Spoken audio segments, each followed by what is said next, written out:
रात का शायद दूसरा पहर चल रहा था। इतनी रात को न जाने कहाँ से एक गाड़ी बहुत ही ज़्यादा स्पीड से आते हुए दिखाई दे रही थी। वो गाड़ी उस मोड़ से अब गुजरने ही वाली थी कि अचानक से ब्रेक्स की लगने की आवाज़ आती है। गाड़ी दूर तक आवाज़ करती गई और कहीं पे जाके टकराई। वो हादसा इतना भयानक था कि मुझे सिर्फ लोगों की चीखें सुनाई दी। जब तक वहाँ पर जाते सबकी चीखें एक भयानक खामोशी में बदल गई थी। हर तरफ खून ही खून था और उसमें पड़ी मासूम लोगों की लाशें।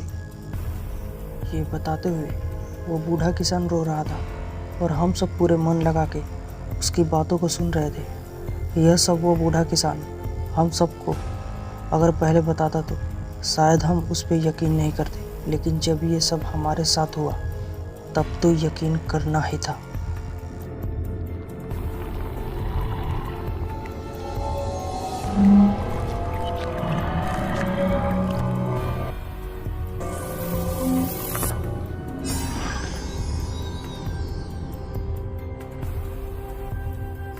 हेलो दोस्तों, मेरा नाम है कैलाश।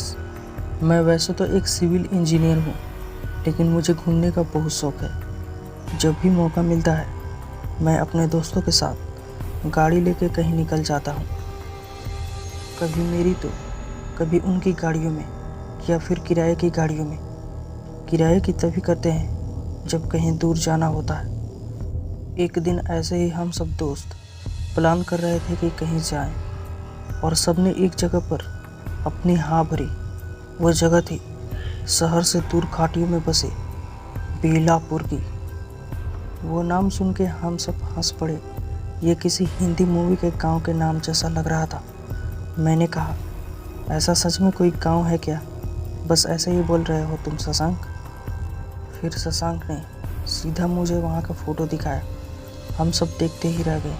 बहुत ही खूबसूरत पहाड़ियाँ थी और बादलों से घिरा हुआ गांव बेलापुर। अब तो मेरा मन भी वहाँ कब से जाऊँ ऐसा कर रहा था। मैं, राहुल और शशांक तीनों ने शनिवार का प्लान बनाया और हम सब शशांक की ही गाड़ी से निकल गए। सुबह जल्दी उठ के सामान बांधा और बिना कुछ खाए हम निकल गए। सोचा रास्ते में कुछ खा लेंगे। सूरज अब काफ़ी ऊपर आ गया था। सबको बहुत भूख लग रही थी। सभी ने सोचा कि कहीं रुक के पेट पूजा कर ली जाए।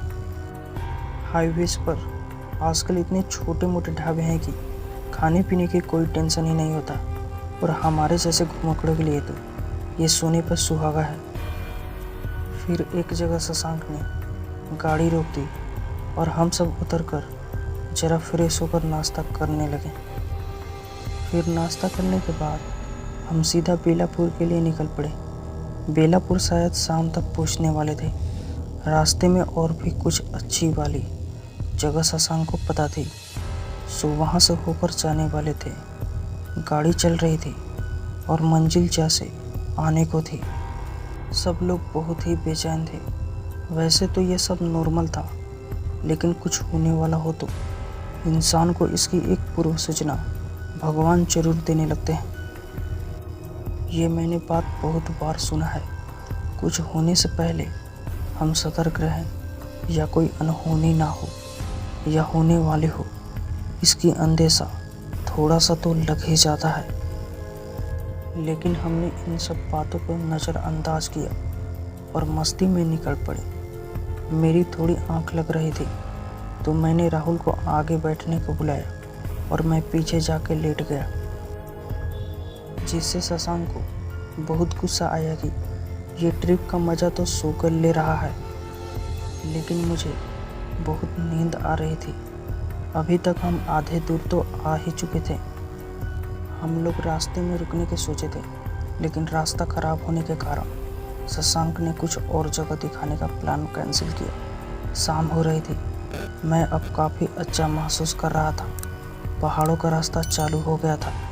घना जंगल और पहाड़ दोनों को काटता हुआ रास्ता हर मोड़ पे लग रहा था कि जैसे ये आखिरी हो।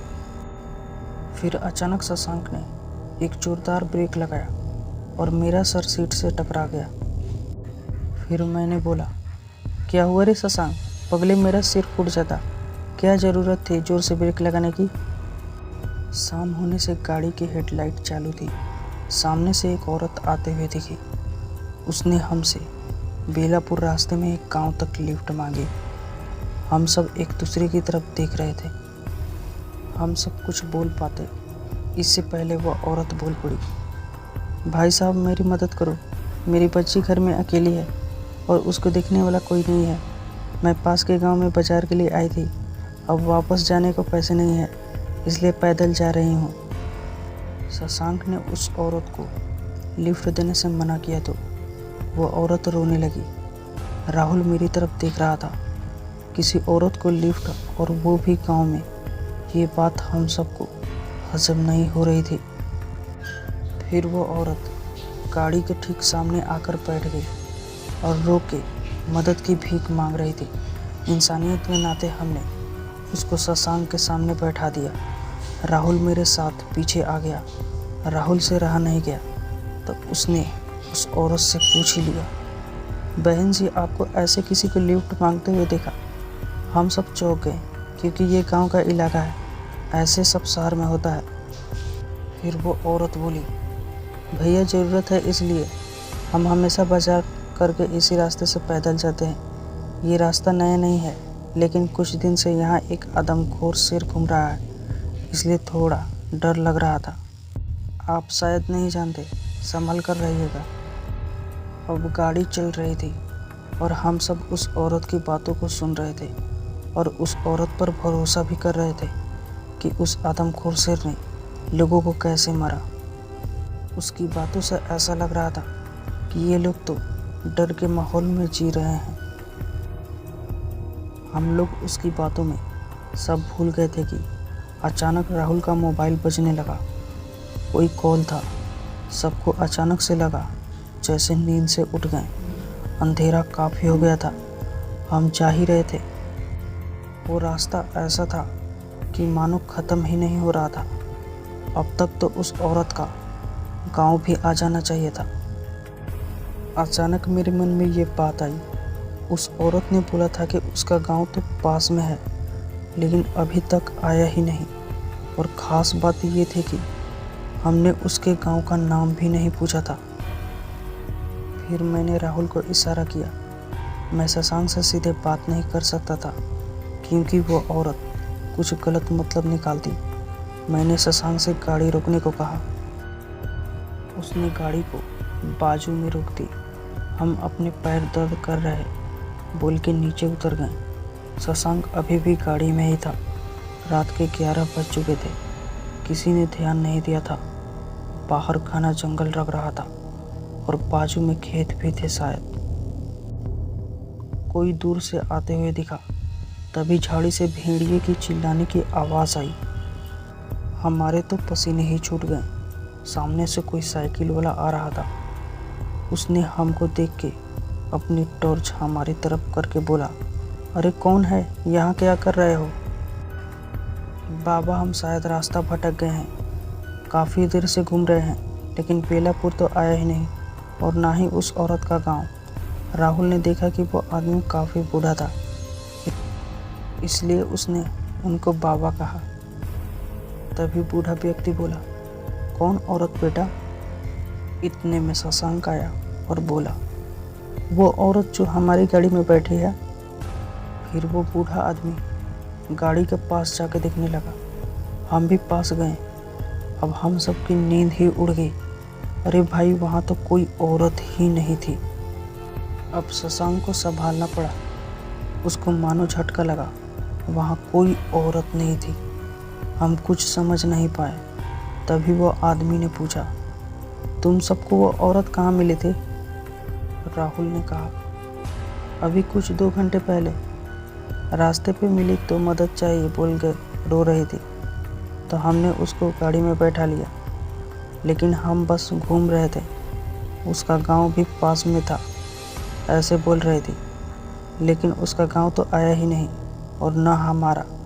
और गाड़ी रुकते ही खुद गायब हो गई। शायद उतर के चली गई होगी।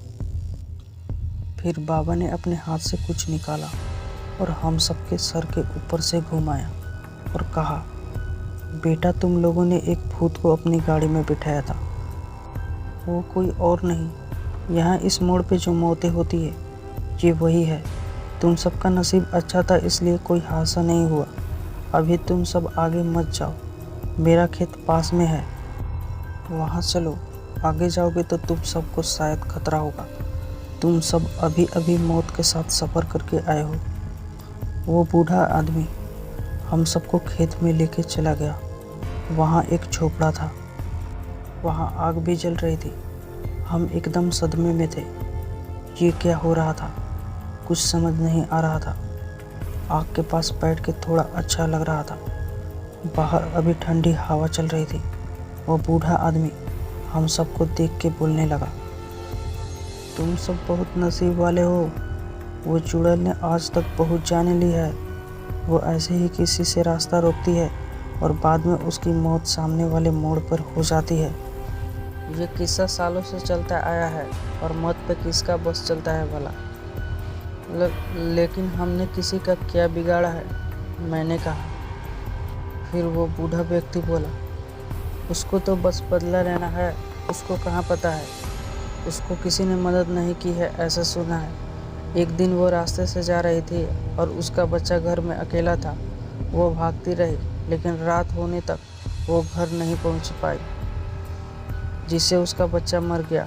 लोग कहते हैं कि वजह कोई और थी, लेकिन वो रास्ते से जाने वाले को दोषी मानकर उसके झांसे में फंसाकर उसे मार देती है। हम सबको भी उस औरत ने यही कहानी सुनाई थी कि उसका बच्चा घर में अकेला है। हम सब एक साथ में बोल पड़े।